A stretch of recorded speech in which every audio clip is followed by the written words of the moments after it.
Mahad MIDC मधील MBO कंपनीत रासायनिक स्फोट, आग आटोक्यात, जीवितहानी नाही। महाड MIDC परिसरात MBO कंपनीत उत्पादन प्रक्रियेदरम्यान रासायनिक अभिक्रियेत प्रेशर तयार झाल्याने छोटा स्फोट होऊन आग लागली। कंपनीत औषधी उपयोगासाठी आम्लीय पदार्थांचे उत्पादन सुरू असताना ही घटना घडली।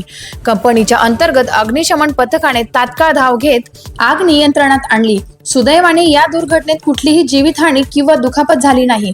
मात्र एका महिन्यात दुसरी घटना असल्याने शेजारील ग्रामस्थांनी कंपनी प्रशासनाविरोधात संताप व्यक्त केला आहे। महाड MIDC पोलीस व अग्निशमन दल घटनास्थळी दाखल असून परिस्थिती पूर्णतः नियंत्रणात आहे। टाइम्स ऑफ महाराष्ट्र न्यूज साठी महाड प्रतिनिधी दिनेश चाफळकर यांचा रिपोर्ट। आमचा जो स्मॉल व्हॉल्यूम प्लांट आहे त्यामध्ये मेंटेनन्सचं मॅन्युफॅक्चरिंग चालू होतं।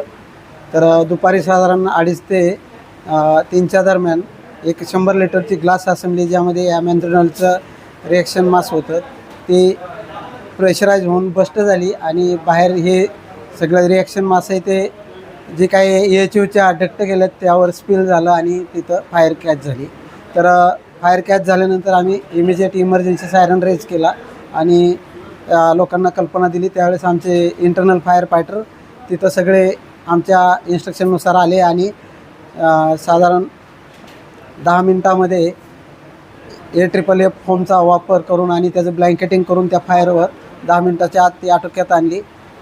यामध्ये कुठलीही काही इंजुरी वगैरे किंवा काही झालेली नाही आहे कोणाला।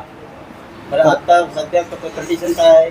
आता सध्या सगळं काही अंडर कंट्रोल आहे आणि परिस्थिती नियंत्रणात आहे, काही प्रॉब्लेम नाही आहे।